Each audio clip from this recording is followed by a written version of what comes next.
He didn't. The ice it wasn't as thick as they thought, and all that weight pretty much it it broke the ice. And then Sangte, he couldn't swim and he was about to drown. So that part is not true. Uh, the fact that Sangte said that Kangtae pushed him in the water, he didn't. Unless my memory is cloudy right now, but I'm pretty sure he didn't. But what's true is, yeah, Sangte, yeah, he was screaming for help. And then Kangtae, yeah, he did walk back and he did say he wanted his brother dead. I mean, even though it's hard to say it, but it is true. But then eventually he did help him, and yeah. And to be honest, I kind of thought Sangte forgot about it. And it's starting to make sense why after Kangtae saved Sangte, he just walked off and didn't even save his brother. But man, that ending,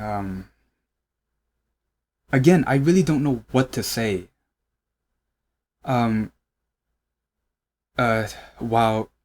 Sangte was screaming out, Kangtae wanted his older brother dead, he kept screaming it, and Kangtae was pretty much at the staircase, crying and saying it's not true, he's not lying. Well, it's not a lie, and all that. Again, I really don't know what to say. Like, what can you say? That's the real question. What can you say? So I want to kind of move away from the last scene because I really don't know what to say. But I want to go to the scene with Moon-young's dad. When he was talking to... Man, I forgot his name. Wow. But the head honcho of the hospital, he said that she has... Well, she looks like... Hold up. I wrote it down.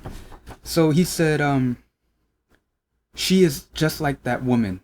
Face of an angel, but inside, a demon lives inside. So, obviously, that he's talking about Moon-young looking like her mom.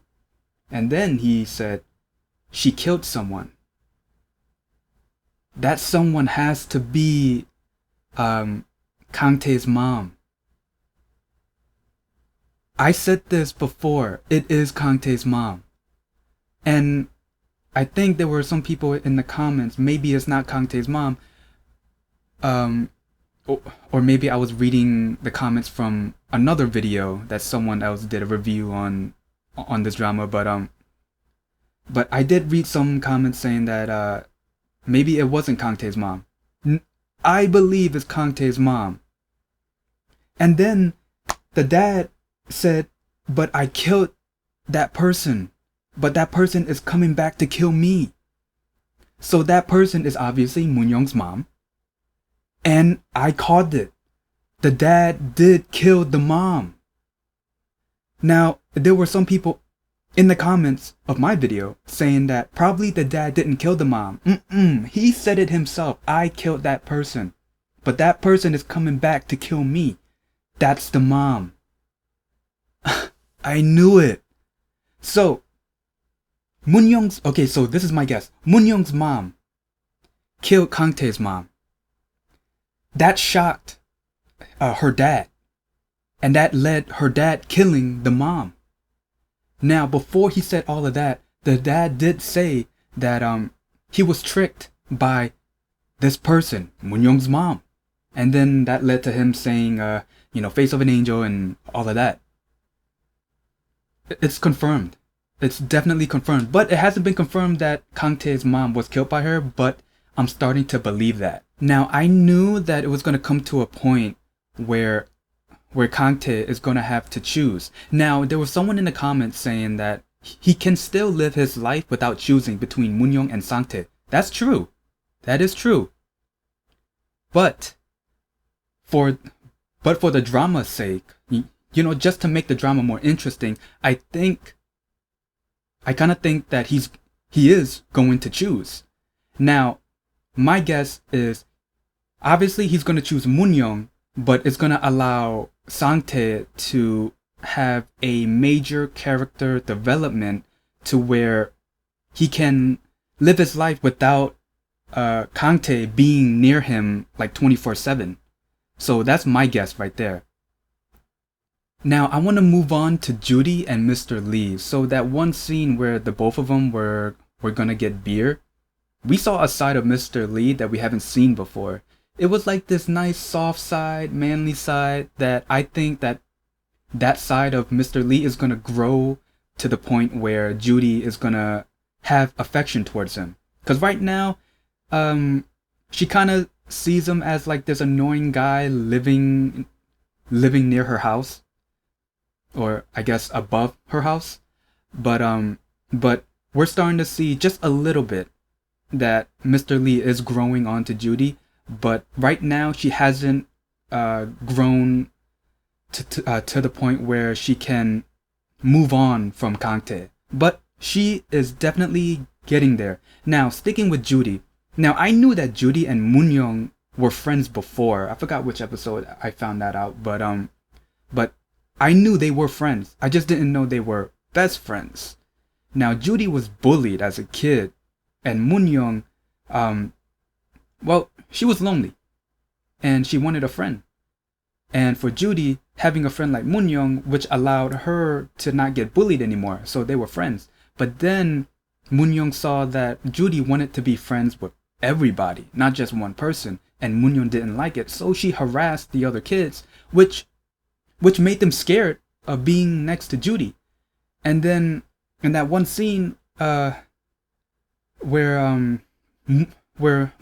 Moon-young was walking up to Judy smiling, and then Judy was like, stay away from me, stay away from me. This episode was pretty good. We got to see more of the closeness between Moon-young and Kang-tae. We finally see him kiss. Well, it's more like a peck on the lip, not really a kiss. Yeah, so their relationship are definitely getting more closer than before. Now, their trip, right? So last episode, right after Kang-tae was smiling, the fact that he got suspended and all of that, and he wants to go on a trip with Moon-young, I kind of think we all got the impression that they were going to go somewhere outside of South Korea, spend maybe a week or more. But Kang-tae didn't have a passport, and he suggested if they were going to spend the night, they should bring Sang-tae. And that's not really a trip, that's more like hanging out. But just seeing them I guess, hanging out together, it does seem more like they were on a date, which is pretty cute. I like it. I knew that it was going to come to a point where Kang-tae was going to be given the question, who are you going to choose? Now obviously there are multiple answers to that question, but I knew it. That's all I gotta say. I knew it. But yeah, this episode was pretty good. So if you guys like my reaction, give it a like, comment down below, and subscribe. See ya!